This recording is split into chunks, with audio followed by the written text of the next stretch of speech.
ونستعينه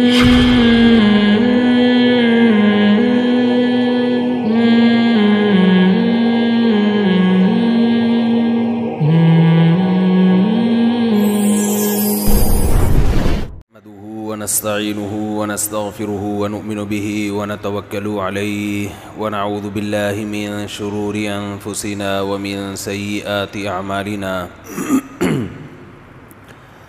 من يهده الله فلا مضل له ومن يضلل فلا هادي له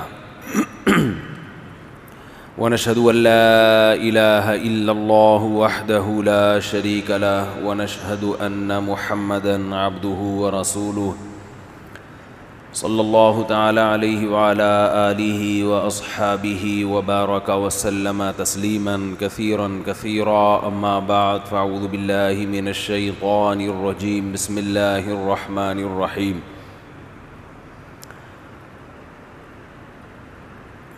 قل یا ایہا الناس انی رسول اللہ الیکم جمیعا وقال النبی صلی اللہ علیہ وسلم الکیس من دان نفسہ وعمل لما بعد الموت۔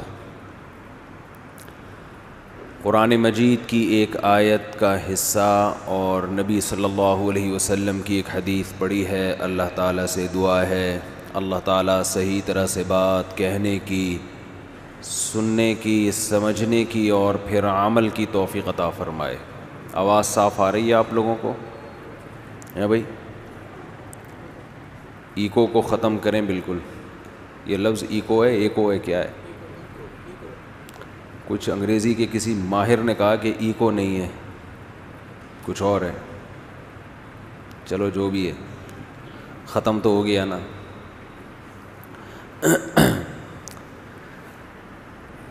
جو میں نے قرآن مجید کی آیت پڑھی ہے، اس آیت میں اللہ نے رسول اللہ صلی اللہ علیہ وسلم کو فرمایا، بلکہ حکم دیا، قل اے نبی آپ کہہ دیجئے، یا ایہا الناس اے لوگو، ساری دنیا کے سارے انسانوں، انی رسول اللہ میں اللہ کا نمائندہ ہوں، جس نے اس کائنات کو بنایا میں اس کا سفیر ہوں۔ الیکم، اور اس سفیر کو اللہ نے مجھے تمہاری طرف بھیجا ہے۔ گاڈ کا پیغام ڈیلیور کرنے کے لیے مجھے اس نے تمہاری طرف بھیجا ہے۔ جمیعا، تم سب لوگوں کی طرف، کوئی ایک بھی اس سے خارج نہیں ہے۔ جب بھی کسی جگہ سے کوئی نمائندہ آتا ہے، آپ نے دیکھا ہوگا اسکول میں، مدرسوں میں، یونیورسٹیوں میں کلاس چل رہی ہوتی ہے، کوئی شخص آتا ہے، ایکسکیوز می سر، ہوتا ہے نا، تو جو ٹیچر ہے اس کی توجہ اس کی طرف جاتی ہے، جی فرمائیے سر، مجھے وسیم کباڑیے سے 2 منٹ کا کام ہے۔ پرنسپل صاحب نے اس کے لیے کوئی پیغام بھیجا ہے، ہوتا ہے نا، کلاس میں ایک فرد کو، اس کے لیے مجھے کوئی پرنسپل صاحب نے بھیجا ہے۔ اگر پرنسپل سے کم کوئی صاحب بھیجے تو کلاس ٹیچر غصہ کرتا ہے۔ تو کلاس چل رہی ہوتی ہے، میں بھی پڑھاتا ہوں بچوں کو، طلباء کو، تو اس دوران اگر کوئی آئے اور درمیان میں ایکسکیوز می کر کے، معذرت کر کے کلاس کو روک دے اور کہے کہ مجھے فلاں سے ملنا ہے، فلاں کے لیے کوئی پیغام لے کر آیا ہوں، تو ہم کہیں گے نا بھیجا کس نے؟ اگر وہ کہتا ہے مجھے دوسری کلاس میں ایک اسٹوڈنٹ ہے اس نے بھیجا ہے، میں اس کا نمائندہ ہوں، تو آپ کو غصہ آئے گا کہ نہیں آئے گا؟ ہے بھائی کلاس ہو رہی ہے، ہم پڑھائی کر رہے ہیں، آپ سلیم کا پیغام وسیم کے لیے کیوں لے کر آ رہے ہو؟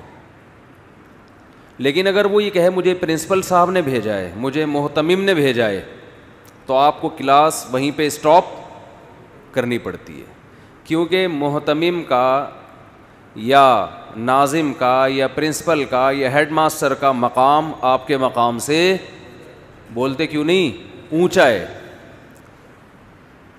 یہاں تک کہ پیغام لانے والا کوئی بھی ہو, یہ نہیں دیکھا جاتا پیغام لانے والا کون ہے, یہ دیکھا جاتا ہے پیغام کس کا لے کے آ رہا ہے. بعض دفعہ کسی بچے کے ذریعے بھی پیغام پہنچایا جاتا ہے, بچوں کے ذریعے بھی, منشی کے ذریعے بھی, چوکیدار کے ذریعے بھی. کیا خیال ہے بھائی؟ پھر یہ نہیں دیکھا جاتا کہ یہ چوکیدار ہے یا منشی ہے یا بچہ ہے, بھائی ہیڈ ماسٹر نے بھیجا ہے. عافیت اسی میں ہے کہ کلاس کو وہاں پہ روک کر پوچھا جائے کہ ہیڈ ماسٹر صاحب نے کیا پیغام بھیجا ہے. وہ پیغام ہمارے زمانے میں یہ ہوتا تھا کہ سب کو بغیر امتحان کے پاس کر دو, ہوتا تھا. اب پتہ نہیں کیا ہوتا ہے.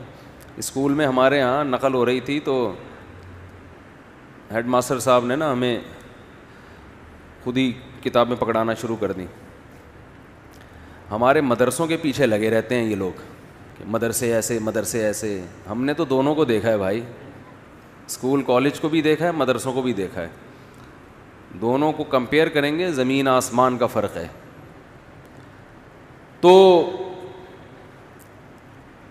اسی طرح اللہ نے بھی, اچھا ایک طریقہ تو یہ ہوتا ہے کہ سفیر آئے اور ہیڈ ماسٹر کلاس ٹیچر سے کہے ایکسکیوز می سر, 2 منٹ کی میں نے بات کرنی ہے, مجھے پرنسپل صاحب نے بھیجا ہے. اور بھیجا بھی کس کی طرف ہے؟ وہ جو سلیم کباڑیا بیٹھا ہوا ہے نا گورنمنٹ اسکول میں, تو بیچارہ زیادہ تر اسی طرح کے ہوتے ہیں, اس سے بات کرنی ہے میں نے. تو بھی کلاس کو روکے گا کہ نہیں روکے گا ٹیچر؟ جا بھائی جو پیغام ہے پرنسپل صاحب کا دے کے نکل پتلی گلی سے. بعض دفعہ یہ ہوتا ہے کہ ہیڈ ماسٹر کی طرف سے یا پرنسپل کی طرف سے کوئی بندہ پیغام لے کر آیا, اور میسج جس کے لیے لے کر آیا ہے وہ کوئی ایک بندہ نہیں ہے, پوری کلاس کے لیے.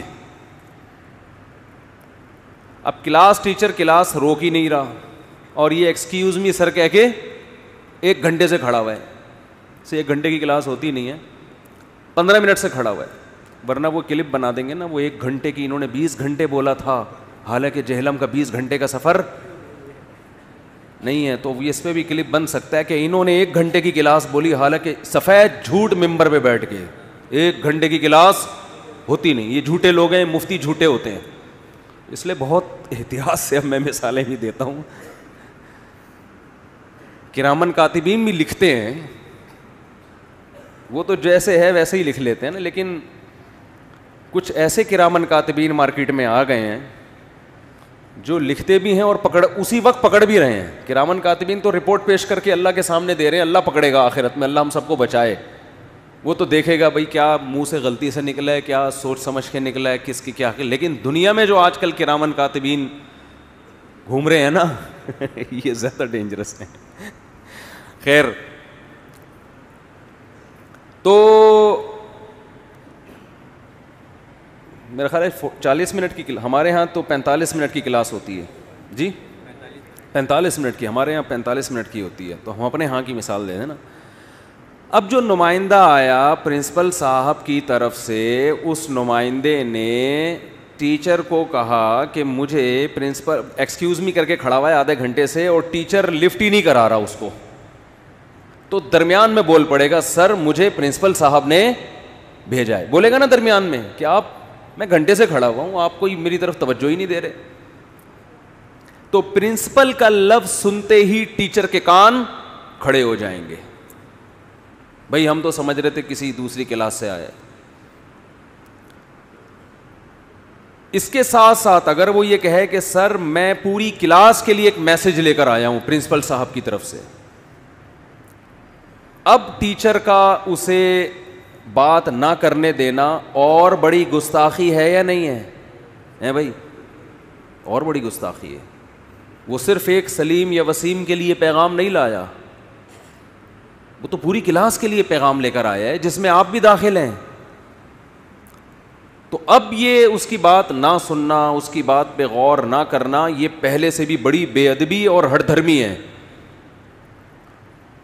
اور اس سے بڑھ کر یہ کہ جو میسج لے کر آیا ہے, جو لانے والا بندہ ہے وہ کوئی چپڑاسی نہیں ہے, وہ دوسری کلاس کا طالب علم نہیں ہے, بلکہ وہ پرنسپل صاحب کا بیٹا ہے یا اور کوئی بڑا آفیسر ہے, یا بڑا زبردست اس کا گیٹ اپ ہے جس سے لگ رہا ہے کہ یہ کوئی, یوں سمجھے کہ کوئی آرمی کا بڑا آفیسر آیا ہوا ہے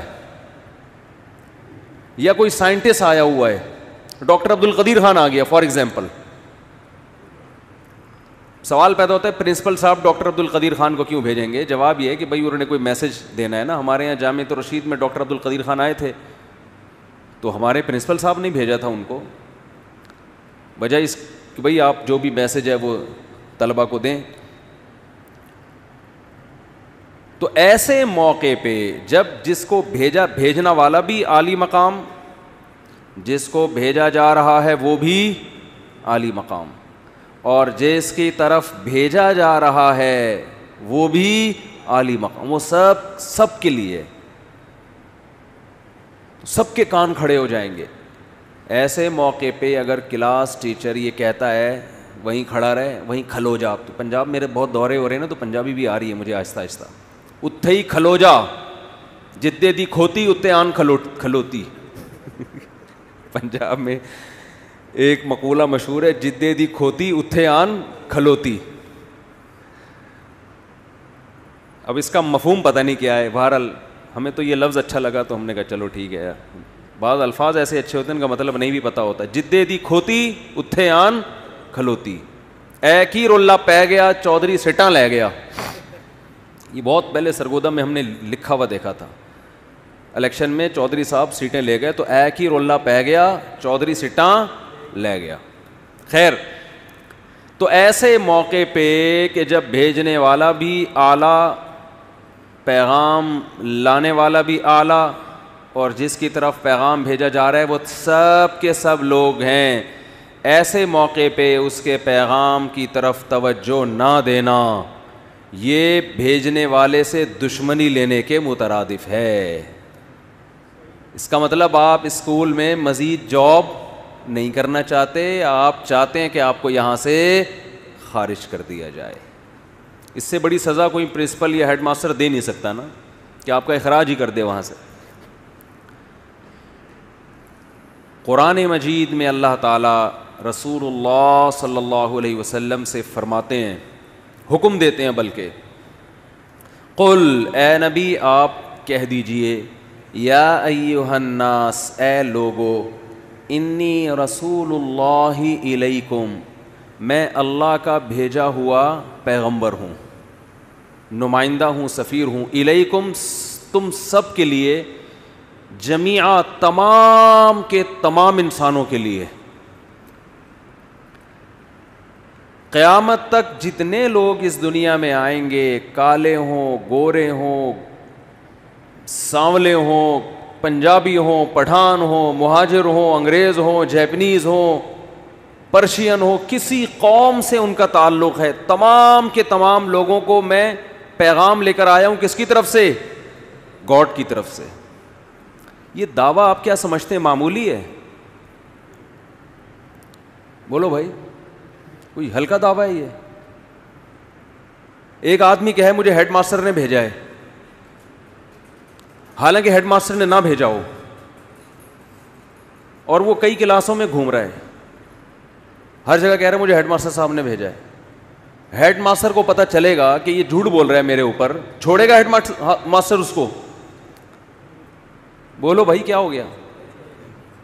قرآن کہتا ہے وَمَنْ أَظْلَمُ مِمَّنِ افْتَرَىٰ عَلَى اللَّهِ كَذِبًا, اس سے بڑا ظالم اس کائنات میں کوئی ہو نہیں سکتا جو گاڈ پہ جھوٹ باندھے کہ مجھے کس نے بھیجا ہے؟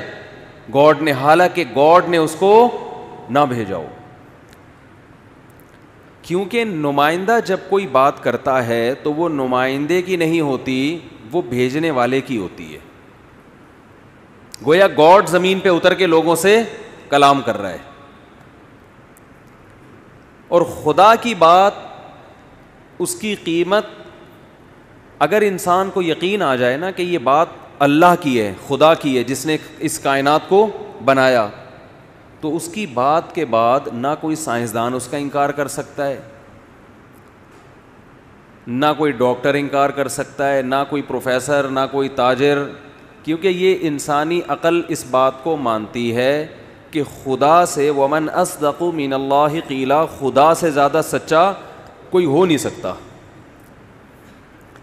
لہذا جھگڑا جو ہوا ہے نا اسلام سے غیر مسلموں کا، وہ اس پہ نہیں ہوا کہ ہاں یہ خدا کے نمائندے ہیں اور اللہ کا پیغام ہم تک پہنچا رہے ہیں، ہم مانتے ہیں، لیکن پیغام ان کا غلط ہے، میسج غلط کنوے کر رہے ہیں یہ، اس لیے ہم نہیں مانیں گے. جھگڑا اس پر نہیں ہے اسلام اور غیر اسلام کا، جھگڑا اس پر ہے کہ یہ خدا کے میسنجر ہے ہی نہیں. میں سمجھا پا رہا ہوں اپنی بات؟ مسئلہ یہ ہے کہ وہ کہتے ہیں یہ نہیں ہے، یہ خدا کے میسنجر. بولو، اب میں بولو بھائی بولتا ہوں تو لوگوں نے اس پہ بنائے ہوئے نا، تو اب میں تھوڑا سا ٹون چینج کر رہا ہوں. جھگڑا اس پر ہے کہ میسنجر آف گاڈ ہے کہ نہیں ہے، اس پر جھگڑا ہے کہ کوئی سرے سے گاڈ ہے بھی کہ نہیں ہے. اگر گاڈ ہے تو یہ میسنجر ہے کہ نہیں ہے. اب آپ مجھے ایک بات بتاؤ، پیغام بھی بہت بڑا ہو، بھیجنے والا بھی بہت بڑا ہو، بھیجا گیا بھی ساری دنیا کے سارے انسانوں کی طرف ہو، اس سے زیادہ کوئی ویلیویبل سفیر اس دنیا میں پایا گیا ہے؟ یعنی سفیر کی بڑی ایک ویلیو ہوتی ہے نا.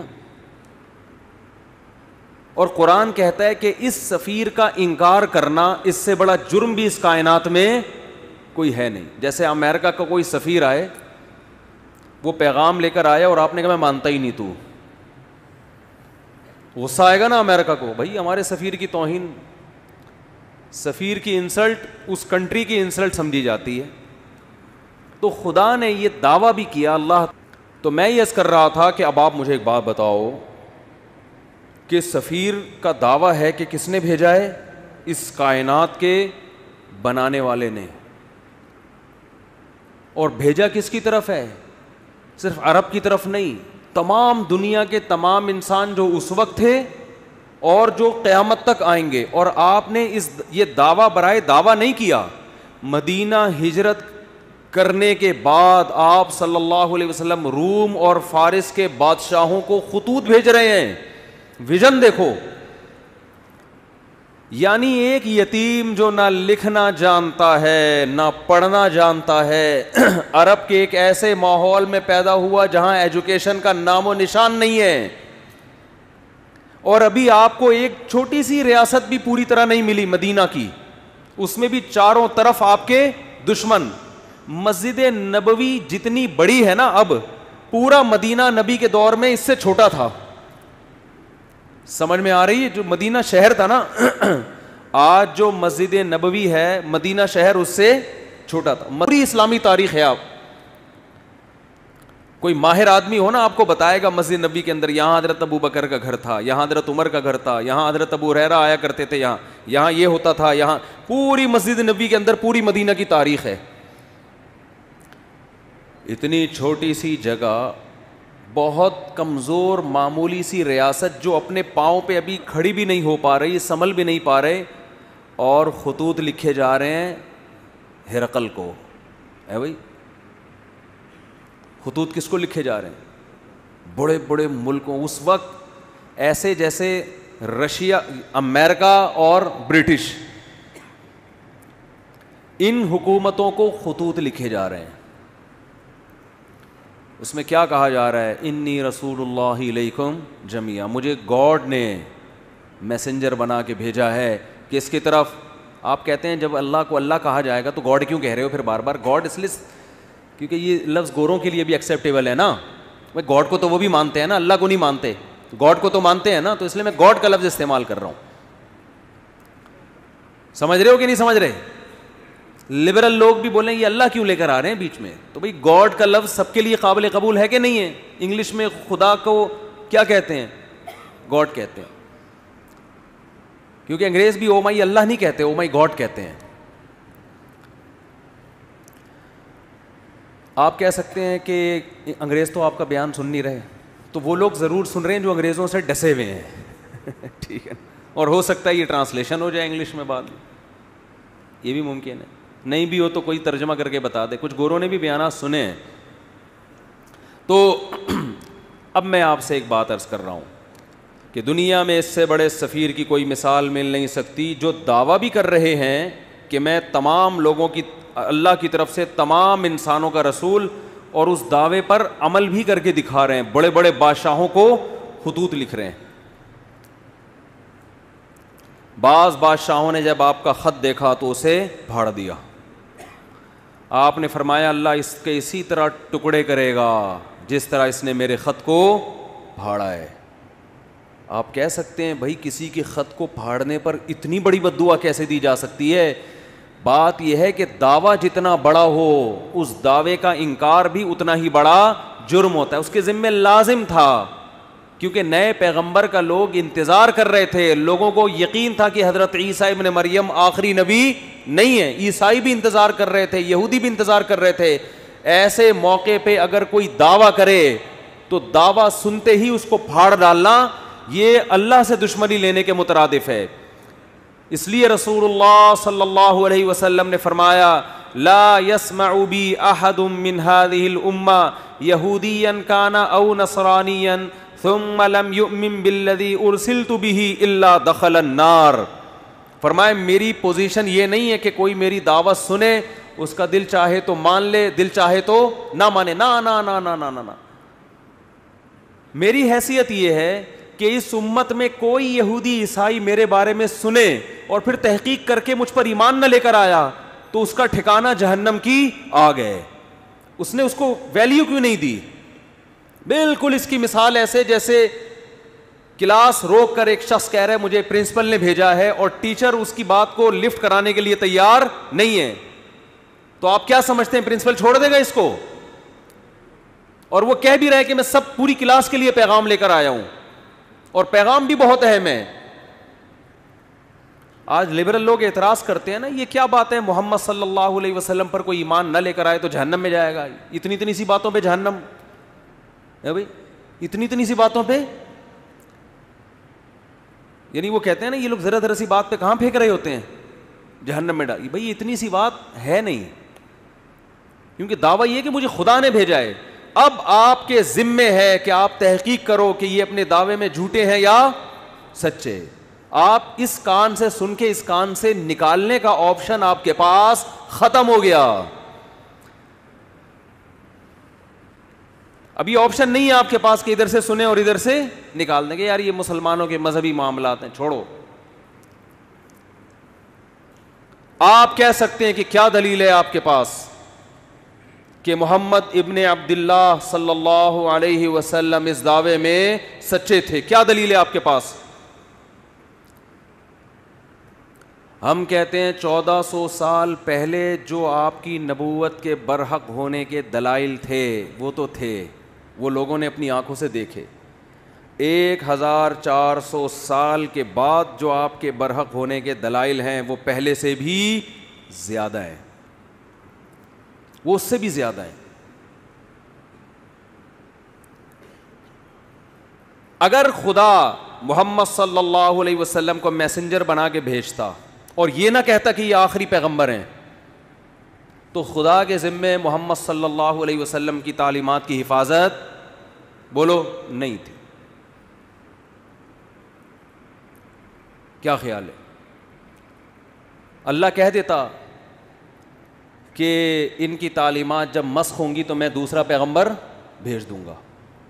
خدا نے محمد ابن عبداللہ صلی اللہ علیہ وسلم کے بارے میں 2 دعوے کیے, یہ میرے میسنجر ہیں اور لاسٹ میسنجر, ان کے بعد کوئی نبی نہیں ہے, کیونکہ ساری دنیا کے سارے انسانوں کے لیے. اس دعوے میں اللہ نے ایک اور دعویٰ کر دیا کہ ان کی تعلیمات کو میں قیامت تک کے لیے محفوظ کر دوں گا. ان کی تعلیمات قیامت تک کے لیے. بولو نا کیا ہو گیا بھائی. وہاں میں پشاور میں بیان کر رہا تھا, ایسا بول رہے تھے لوگ یار, چپ کرانا. سرگودا میں بیان ہوا, چپ کرانا مشکل ہو گیا, لوگ چپ ہی نہیں ہو رہے تھے. وہاں کہنا پڑ رہا تھا مجھے بھی بولنے دو گے کہ نہیں دو گے بولنے. پنجاب لسی پائے, کراچی میں چائے, چائے کے اثرات ہیں. سوچتا بہت ہے آدمی, چائے پی کے بولتا نہیں ہے, سوچتا رہے. جہاں بولنے کا موقع ہوتا ہے وہاں بھی کیا کر رہا ہوتا ہے, سوچ رہا ہوتا ہے. ابھی اتنی اچھی صحت رہی ہے نا, میرا 2 ہفتے کا دورہ ہوا کے پی کے پنجاب, ایسے ایک چھینک بھی نہیں آئی. پھر کراچی اتر کے چھینکیں شروع. تو اللہ کے ذمے تھا کہ محمد صلی اللہ علیہ وسلم کی تعلیمات کی حفاظت کرتے. یہ حفاظت خود اس کی دلیل ہے کہ محمد صلی اللہ علیہ وسلم لاسٹ میسنجر آف گاڈ ہیں. ورنہ کسی یتیم جو نہ لکھنا جانتا ہو نہ پڑھنا جانتا ہو, اس کی تعلیمات کی اللہ کی قسم اسباب کی دنیا میں ایسی حفاظت کا انتظام اس زمانے میں تو ممکن ہی نہیں تھا, ناممکن. اور اس زمانے میں بھی اتنا پروٹوکول ملنا کسی کو ممکن نہیں ہے.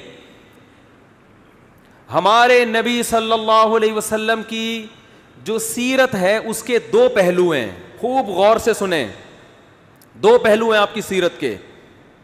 ایک پہلو وہ ہے جس میں آپ خدا کی طرف سے کوئی میسج دے رہے ہیں کہ یہ الاؤڈ ہے اور یہ ناٹ الاؤڈ. خدا ان کاموں سے خوش ہوتا ہے اور ان کاموں سے ناراض ہوتا ہے. کہنے میں کیا جا رہا ہے, خدا ان کاموں سے خوش ہوتا ہے اور ان کاموں سے ناراض. بات یہ چل رہی تھی کہ اللہ تعالیٰ نے محمد صلی اللہ علیہ وسلم کو اپنا سفیر بنایا اور یہ بھی دعویٰ کیا کہ یہ آخری نبی ہیں, اور یہ بھی دعویٰ کیا, اسی میں یہ خود بخود دعویٰ ہو گیا کہ ان کی تعلیمات قیامت تک کے لیے محفوظ کر دوں گا. جبکہ اس زمانے میں محفوظ کرنے کا کوئی انتظام, ایسا پراپر انتظام نہیں تھا جو بعد میں لوگوں میں ایجاد ہوا ہے. تو لکھنے والے چند گنے چنے لوگ تھے, لکھتے بھی چمڑوں پہ اور کاغذوں پہ, جس کے گمنے کا بہت امکان, تحریف کا بہت امکان. مگر ایسا انتظام کیا کہ میں آپ سے عرض کر رہا تھا محمد صلی اللہ علیہ وسلم کی تعلیمات 2 قسم کی ہیں. جلدی سے بات کو سمیٹ رہا ہوں میں. ایک وہ تعلیمات جو اصل ہیں, جس کے لیے آپ صلی اللہ علیہ وسلم کو بھیجا گیا, حکم دیا گیا کہ آپ بتا دیں کہ ان باتوں سے خدا خوش ہوتا ہے اور ان باتوں سے خدا ناراض ہوتا ہے. یہ اصل ہے جس کے لیے آپ کو بھیجا گیا. اور سیرت کا ایک پہلو وہ ہے جس کا جو اصل نہیں ہے, اس کا تعلق آپ کی ذاتیات سے ہے. کوئی سفیر جب آپ کے پاس آتا ہے پیغام لے کر, تو آپ کو دلچسپی ہوتی ہے کہ اس کا گیٹ اپ کیسا تھا. کوئی بھی جو بھی مشہور شخصیات ہوتی ہیں نا, لوگ ان کو دیکھنا چاہتے ہیں, ان کے بارے میں پوچھتے ہیں. میں جب تک ویڈیو پہ نہیں آتا تھا لوگ پوچھتے تھے کیسے ہیں بھائی مفتی صاحب, موٹے ہیں, پتلے ہیں, لمبے ہیں, ٹھگنے ہیں, کیا ہیں, لوگ پوچھتے تھے میرے بارے میں. ہم شکر ہے اس وقت ویڈیو نہیں بناتے تھے کیونکہ ہم بہت باریک تھے, آواز جاندار رکھی ہوئی تھی, باڈی باریک. تو لوگ مجھے کہتے تھے جیسی آپ کی آواز ہے آپ خود بھی ویسے ہی ہیں. میں کہتا نہیں, تسمع بالمعید خیر من ان تراہ, مجھے دیکھنے سے بہتر ہے سننے پر اکتفا کرو. تو شکر ہے 2013 میں حج کر کے آیا تو کچھ گزارا ہو گیا. تو انسان کو جس سے محبت ہوتی ہے اس کے گیٹ اپ کو بھی جاننے کی کوشش بولو کرتا ہے. ہمارے نبی صلی اللہ علیہ وسلم کا گیٹ اپ کیسا تھا, اس کا براہ راست اسلام سے کوئی تعلق نہیں ہے. اس مقصد کے لیے اللہ نے بھیجا نہیں ہے. یہ وہ احکام ہیں جو نسبتاً کم ویلیو رکھتے ہیں. ایک تو ہے نا آرڈر, یہ کرو یہ نہ کرو, یہ تو اصل ہے نا جس کے لیے سفیر کو بھیجا جائے. اللہ نے آپ صلی اللہ علیہ وسلم کی سیرت کا وہ پہلو جس کی ویلیو نسبتاً کم ہے اس کی ایسی حفاظت کی ہے, یہ بتانے کے لیے کہ جو اصل تھا اس کی کیسی حفاظت کی ہوگی. آج محمد ابن عبداللہ صلی اللہ علیہ وسلم کے بارے میں کوئی ایک حرف اگر کہتا ہے تو اس کا یہ دعویٰ دلیل کے بغیر قبول بولو نہیں ہے. میں ایک مثال پیش کرتا ہوں. امام ترمذی امام بخاری کے شاگرد ہیں. اللہ کے سفیر محمد ابن عبداللہ صلی اللہ علیہ وسلم کے بارے میں امام ترمذی نے دعویٰ کیا کہ محمد صلی اللہ علیہ وسلم کا گیٹ اپ ایسا تھا. پورا گیٹ اپ نہیں بیان کیا جا رہا, صرف اتنا کہ آپ کے سامنے کے جو دو دانت تھے ان کے درمیان میں خلا تھا, تھوڑا سا ڈسٹینس تھا, تھوڑا سا بول لو فاصلہ تھا. یہ کتنی معمولی سی بات ہے یار. کوئی سفیر آپ کے پاس پیغام لے کر آیا ہے, آپ کسی سے پوچھ رہے ہیں اس کے سامنے کے دانتوں میں خلا تھا یا نہیں تھا, ہے بھائی؟ بہت ہی ایک بھائی تھا یا نہیں تھا تو کیا کرنا ہے اس سے. لیکن امام ترمذی یہ بات بیان کر رہے ہیں. لیکن امام ترمذی کو پتا ہے یہ اتنا بڑا دعویٰ کر رہا ہوں میں کہ جس شخصیت کی بات ہو رہی ہے نا, ان کا یہ دعویٰ ہے کہ مجھے خدا نے انسانوں کی طرف پیغمبر بنا کے بھیجا ہے. امام ترمذی کو یہ بات معلوم ہے کہ میں نے اگر دعویٰ کر دیا کان النبی صلی اللہ علیہ وسلم افلج الثنیتین, کہ نبی کے دو دانتوں کے درمیان میں خلا تھا, یہ دعویٰ کر دیا, یہ امت مجھے چھوڑے گی نہیں. کہ کہاں سے تمہیں پتا چلا؟ آپ مورخین سے پوچھ نہیں سکتے کہ آپ کو کیسے پتا چلا, وہ اپنے لکھ رہے ہوتے ہیں بس. اور اگر وہ دلیل بھی پیش کرتے ہیں تو وہ دلیل اس اتنی مضبوط نہیں ہوتی. اتنی سی بات کو بیان کرنے کے لیے امام ترمذی سند لے کر آئیں گے. حدثنا عبداللہ ابن عبد الرحمن, امام ترمذی کہتے ہیں مجھ سے عبداللہ ابن عبد الرحمن نے بیان کیا. وہ عبداللہ جو عبد الرحمن کے بیٹے ہیں. عبداللہ ابن عبد الرحمن کو کیسے پتا چلا کہ نبی کے دو دانتوں کے درمیان خلا تھا؟ بھائی انہوں نے تو نبی صلی اللہ علیہ وسلم کو دیکھا نہیں. وہ کہتے ہیں حدثنا ابراہیم ابن المنذر, مجھ سے ابراہیم نے بیان کیا جو منذر کے بیٹے ہیں. بھائی ابراہیم ابن منذر نے تو نبی کا زمانہ نہیں پایا, ان کو کہاں سے پتا چلا؟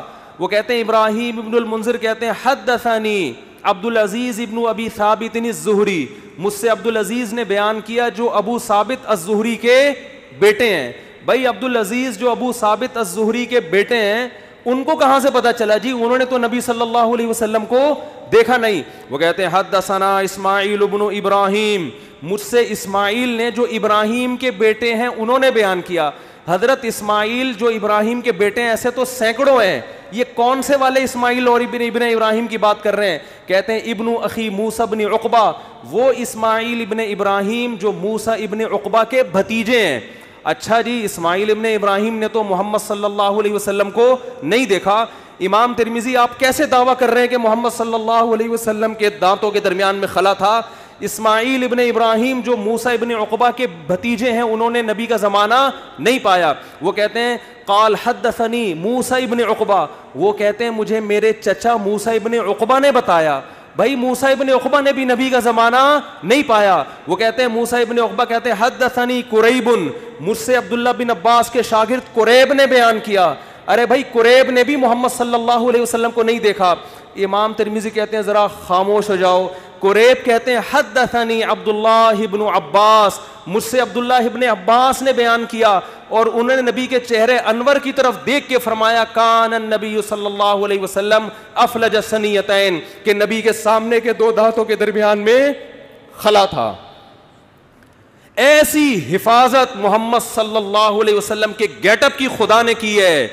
سوچو تعلیمات کی کیسی حفاظت کی ہوگی. آج کوئی ایسی شخصیت ہے جو یہ اٹھ کے دعویٰ کرے کہ میں خدا کا بھیجا ہوا پیغمبر, اور اس کے پاس اپنے دعوے کی صداقت کا اتنا بڑا ثبوت ہو جو ثبوت محمد صلی اللہ علیہ وسلم کے سچے ہونے کا تھا. آپ کہہ سکتے ہیں یہ ایک حدیث ہے, ایسی ہزاروں حدیثیں ہیں. ایک بات بھی اگر آپ محمد صلی اللہ علیہ وسلم کی طرف منسوب کرتے ہو سند کے بغیر امت اس کو قبول بولو نہیں کرتی. اور سند بھی کیسی خاندانی. آپ کہہ سکتے ہو امام ترمذی سے کہ حضرت آپ کہتے ہیں مجھ سے عبداللہ ابن عبد الرحمن نے بیان کیا, ہو سکتا ہے یہ بندہ بھی آپ نے خود ہی گڑھ لیا ہو. بھائی کہنے پر گورنمنٹ کی طرف سے کوئی پابندی ہے؟ بولو, آپ کو مجھ سے فلاں نے بیان کیا, اگلے کو کیا پتا فلاں کون ہے؟ آپ اسماء الرجال کی کتابوں میں جاؤ گے, جی عبداللہ ابن عبد الرحمن کون ہے, آپ کو اس زمانے کے درجنوں علماء کے اقوال مل جائیں گے, یہ فلاں سن میں پیدا ہوئے, فلاں جگہ علم حاصل کیا, ان کے بارے میں علماء کے تبصرے, یہ جھوٹے تھے سچے تھے, کوئی کرپشن تو نہیں ان پہ ثابت ہوئی, جھوٹ تو ثابت نہیں ہوا زندگی بھر, ان کے شاگرد کون کون, ان کے استاذ کون کون, کہاں کہاں سے علم حاصل کیا. ایک مؤلف بیان نہیں کرے گا, بہت سارے لوگ جو مختلف ملکوں میں رہتے ہیں وہ بیان کریں گے ان کے بارے میں. پھر آپ اگلے راوی کی طرف جاؤ گے, عبداللہ ابن عبد الرحمن, وہ کہتے ہیں ابراہیم ابن المنذر نے. یہ ابراہیم ابن المنذر کون ہے؟ یہ کوئی ڈھکے چھپے نہیں ہے, آپ کو درجنوں کتابوں میں ان کے حالات بولو مل جائیں گے. بھائی اس زمانے میں مشہور آدمی تھے, یہ لوگ جانتے تھے ان کو. وہ کتابیں کوئی دمشق میں لکھی جا رہی ہے, کوئی مصر میں لکھی جا رہی ہے, کوئی کوفہ میں لکھی جا رہی ہے, ان کتابیں میں ان کا تذکرہ ملے گا آپ کو. حالانکہ ان کے آپس میں ملاقات ثابت, ان مصنفین کا آپس میں کمپرومائز نہیں ہو سکتا, مختلف ملکوں میں ہے یہ. پھر آپ پوچھو گے جی عبدالعزیز ابن ابی ثابت الزہری کون ہے, ان کے اسماء الرجال. اسماء الرجال کی کتابیں تو اتنی جلدوں میں ہوتی ہیں, جن میں راویوں کے حالات, ان کے نام. ایسا خاندانی پروٹوکول خدا کی طرف سے محمد صلی اللہ علیہ وسلم کو ملا, ایسی حفاظت کی گئی. اللہ ان غیر مسلموں سے کہہ رہا ہے جس کے دانتوں کے درمیان خلا, اس گیٹ اپ کو بیان کرنے کی میں نے ایسے حفاظت کی ہے, سوچو اس کے آرڈر کیسے میں نے محفوظ کیے ہوں گے. یہ پروٹوکول اس کائنات میں آج تک کسی کو بولو نہیں ملا. ہم یہ سیرت سن کے خوش ہوتے ہیں, ہونا بھی چاہیے, لیکن اس میں ہمارے لیے ایک پیغام ہے کہ محمد صلی اللہ علیہ وسلم جیسے غیر مسلموں کی طرف بھیجے گئے, تو مسلمانوں پر بھی لازم ہے یا نہیں کہ آپ صلی اللہ علیہ وسلم کو فالو کریں. امام بخاری اپنی سند سے حدیث لے کر آتے ہیں, نبی صلی اللہ علیہ وسلم نے فرمایا اعفوا اللحا, نبی نے خدا کا پیغام پہنچایا, داڑیاں بڑھاؤ. نبی پیغام دے کے بولو نا بھائی, چلے ختم. اللہ کی حجت اپنے بندوں پر تمام. اب جب آپ یہ حدیث دیکھیں گے, آپ امام بخاری سے پوچھیں گے نا یہ آپ کو کس نے کہا کہ نبی نے حکم دیا؟ امام بخاری سند, مجھ سے فلاں نے, مجھ سے فلاں نے, مجھ سے فلاں نے. پھر ان راویوں کی آپ ہر جگہ تحقیق کر سکتے ہو. پھر امام ترمذی بھی بیان کر رہے ہیں, امام مسلم بھی بیان کر رہے ہیں. کیوں؟ کہ کل قیامت کے دن اللہ آپ سے سوال پوچھے گا کہ میں نے اپنے میسنجر کے ذریعے پیغام پہنچایا تھا کہ اللہ کی طرف سے تمہیں حکم ہے داڑھی بولو نا بھائی بڑھاؤ. بس تمہیں اگر کوئی کنفیوژن تھی کہ پتہ نہیں حکم دیا ہے کہ نہیں دیا, تو میں نے تمہاری وہ کنفیوژن دور کر دی تھی. بس آپ کہہ سکتے ہیں اللہ اگر تیرا اتنا اہم حکم تھا تیرے حبیب کا, تو میں نے جب داڑھی نہیں رکھی تو سزا کیوں نہیں ملی؟ اللہ کیا کہے گا؟ یہ دنیا دارالامتحان تھی, دارالجزا کیا ہے؟ بولتے کیوں نہیں بھائی؟ بس اب آپ کی مرضی. مولوی صاحب بھی آپ کو یہ حدیث سنا کے جمعہ پڑھا کے گھر نکل جائیں گے, کیونکہ مولوی صاحب کا پولیس سے کوئی تعلق. قرآن کہتا ہے نا محمد صلی اللہ علیہ وسلم کے بارے میں کہ لست علیہم بمسیطر, آپ ان پر نگہبان نہیں ہیں. میسنجر کا کام حکم پہنچانا ہوتا ہے, منوانا بولو نہیں ہوتا. تو میسنجر کا کام پیغام پہنچانا بس. اسی پیغام میں جو خدا نے اپنے حبیب صلی اللہ علیہ وسلم کو دیا, اس میں حکم دیا ان کو پیغام پہنچا دو, بس آگے نہیں کچھ. لا تقربوا الزنا. اچھا, کچھ پیغام ایسے ہیں جو خدا کی ذات سے نکلے ہیں براہ راست, قرآن کی شکل میں محفوظ ہوئے, کہ اس میں اے نبی ہم جب کسی کو پیغام دے کے بھیجتے ہیں, بعض دفعہ پیغام اتنا اہم ہوتا ہے کہ وہ لکھ کے دے دیتے ہیں, بھائی یہ پڑھ کے سنا دو, اور بعض دفعہ کہتے ہیں یہ بھی بتا دینا, یہ بھی بتا دینا, تو اس میں میسنجر کے الفاظ اپنے ہوتے ہیں, پیغام بھیجنے والے کا ہوتا ہے. حدیث بھی اللہ کا پیغام ہے, الفاظ کس کے ہیں؟ محمد صلی اللہ علیہ وسلم کے. قرآن بھی اللہ کا پیغام, الفاظ بھی کس کے؟ اللہ کے. تو جو اللہ نے قرآن میں حکم دیا, جو پیغمبر نے قرآن پہنچایا, اور وہ بھی اسی طرح محفوظ ہے, اس میں بھی ذرہ برابر تبدیلی نہیں ہوئی. اس پیغام میں کیا ہے؟ لا تقربوا الزنا. ان سے کہہ دو کہ زنا کے قریب بھی پھٹکنے کی اجازت. بولتے کیوں نہیں. زنا کرنا تو دور کی بات. آج صبح ایک لڑکی کا فون آیا, 5 سال سے میرا ریلیشن کسی بندے سے, اب وہ شادی نہیں کر رہا. میں نے کہا بالکل ٹھیک کر رہا ہے, وہ حرام کاروں کے لیے یہی ہونا چاہیے. جب اس نے حرام مزے لے لیے تو وہ کیوں بیوی بنائے گا بھائی؟ کیوں بیوی بنائے گا وہ؟ اس کو حرام چسکے لگ گئے نا. رو رہی ہے, اس کو منع. میں نے کہا میں کیوں سمجھاؤں اس کو؟ خدا نے مرد اور عورت کو نکاح کے علاوہ کسی بھی راستے سے قریب جانے کی اجازت, بولو, نہیں دی ہے. محمد صلی اللہ علیہ وسلم جو گاڈ کا پیغام لے کر آئے, دیکھو غیر مسلم زنا کر سکتا ہے, کرے, وہ کہہ رہا ہے میں نہیں مانتا محمد صلی اللہ علیہ وسلم کو, اس پہ خدا خود ہی نمٹ لے گا قیامت کے دن. مسلمان کے پاس نبی کے حکم کے سامنے نو کا آپشن نہیں ہے. محمد صلی اللہ علیہ وسلم جو پیغام لے کر آئے گاڈ کی طرف سے, اس میں یہ تھا کہ تمہیں 5 ٹائم اللہ کے گھر میں جمع ہو کے میری عبادت کرنی ہے, اور عبادت کا طریقہ بھی بتا دیا.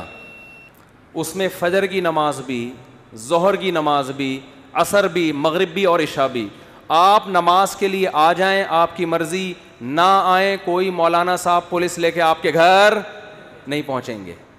اس سے اس خوش فہمی میں نہ رہیں کہ نماز آپشنل ہے. نہ نہ نہ نہ نہ, اللہ نے محمد صلی اللہ علیہ وسلم کو اپنا سفیر بنایا, اور آپ کی نبوت پہ سینکڑوں دلائل قائم کر کے بتا دیے کہ تمہارے اوپر میری حجت تمام ہو چکی ہے, تم آؤ نہ آؤ تمہاری مرضی. کل قیامت کے دن جب میں انتقام لوں گا تو تم یہ نہیں کہہ سکو گے کہ اللہ معاذ اللہ نقل کفر, محمد صلی اللہ علیہ وسلم کی نبوت صحیح نہیں تھی, یا اللہ مجھے یقین نہیں تھا کہ محمد صلی اللہ علیہ وسلم نے 5 نمازوں کا حکم دیا بھی ہے کہ نہیں دیا. تو یہ حجت اللہ کی بندوں پہ تمام ہو چکی ہے. اللہ نے محمد صلی اللہ علیہ وسلم پر جو کلام نازل کر کے ہم تک پہنچایا, اور محمد صلی اللہ علیہ وسلم کے ذریعے جو بندوں کو اپنا میسج پہنچایا, اس میسج میں شراب لیگل ہے یا انلیگل ہے؟ بولو, انلیگل ہے. آپ کو شراب کے قریب جانے کی اجازت نہیں ہے. خدا نے جو اپنا پیغام محمد صلی اللہ علیہ وسلم کے ذریعے ہم تک پہنچایا, اور پوری سندوں کے ساتھ, اور قرآن تو سند کا محتاج ہی نہیں ہے, اس قرآن میں ہمیں حکم دیا گیا کہ بہن کی وراثت آپ کو کھانے کی اجازت. بولتے کیوں نہیں؟ بعض گاؤں دیہاتوں میں بیان کرتا ہوں نا, لوگ بڑے خوش ہو رہے ہوتے ہیں, جہاں بہن کی وراثت کی بات ہے میں دیکھ رہا ہوتا ہوں لوگوں کے چہرے کی ہوائیاں اڑ, ایک نعرہ آتا ہے ماشاء اللہ ماشاء اللہ, لگ رہا ہوتا ہے اس کے ابا بھی مرے ہی نہیں ہیں. بہت سے دیہاتی علاقوں میں پوری زمینیں کھا جاتے ہیں, بہنوں کو بولو نہیں دیتے. ہمارے نبی نے جو ہمیں پیغام پہنچایا نا خدا کا, اس پیغام میں یہ بھی ہے کہ باپ کے مرنے کے بعد بڑا بھائی چھوٹے بھائی کی وراثت, بولو نا, نہیں کھا سکتا, اور باپ کے کاروبار پہ قبضہ نہیں کر سکتا, چاہے وہ باپ کی زندگی میں وہ کاروبار خود ہی چلا رہا ہو. یہ غریبی ہے. ابا کی زندگی میں جو آپ جو ابا کے کاروبار کو پروموٹ کرتے ہو, یہ ابا کی خدمت کہلائے گی. اس کی وجہ سے آپ کی کاروبار میں شرکت نہیں ہوگی. وراثت میں سب کو دینا پڑے گا. آپ یہ نہیں کہہ سکتے میں نے یہ گٹکے کی دکان کو یہاں تک پہنچایا ہے. تو اپنی دکان پہنچاتے ہیں نا, ابا کی پہنچاؤ گے تو ابا کا کاروبار بڑھ رہا ہے, اس میں ثواب ملے گا. لوگ آتے ہیں کہ ایک صاحب کہنے لگے میں نے ابا کے کاروبار کو یہاں سے اٹھا کے وہاں پہنچایا, مجھے ابا کے بعد کیا ملے گا؟ میں نے کہا ثواب ملے گا, اس پہ آپ بہت زیادہ ملے گا. سب کیوں نہیں صرف ثواب؟ میں نے کہا بہت زیادہ ثواب ملے گا, اس کے علاوہ کچھ بھی نہیں ملے گا. یہ ابا کا بزنس ہے بھائی. ابا کی گائے آپ خدمت کر کر کے ختم, یہ جمعے کے بعد اعلان کروں گا, ابا کی گائے کی خدمت کر کر کے اس کے 2 بچے ہو گئے گائے کے. تو یہ کس کے بچے کہلائیں گے؟ گائے کے بچے. اور گائے کس کی ہے؟ ابا کی. تو ابا کے ہی ہوں گے نا, آپ کے تھوڑی ہو جائیں گے. یہ بڑھوتری جب ہوتی ہے تو جس کی چیز ہو اسی میں بڑھوتری ہوگی نا. آپ وسیم بھائی کو کھلا کھلا کے آپ نے ڈبل کر دیا وسیم بھائی, تو وہ وسیم بھائی آدھے آپ کے تھوڑی ہو جائیں گے کہ جی میرے کھلائے ہوئے کی وجہ سے ڈبل ہو گئے, لہذا آدھے میرے آدھے آپ اپنے ہیں. بھائی جس چیز میں گروتھ ہوتی ہے تو وہ وہی چیز کہلاتی ہے. سمجھتے ہو؟ سمجھتے سب ہیں.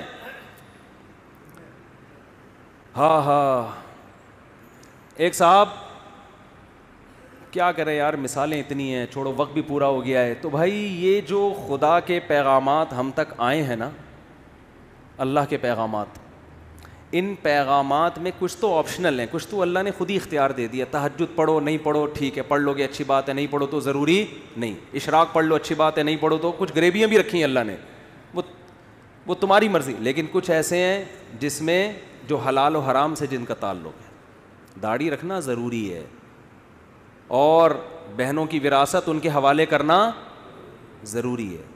بڑے بھائی کے لیے چھوٹے یتیم بچوں کا مال, بلکہ جو حمل ہے نا ماں کے پیٹ میں, اس کا بھی وراثت میں اتنا ہی حصہ ہے جتنا زندوں کا اور بڑوں کا حصہ ہے.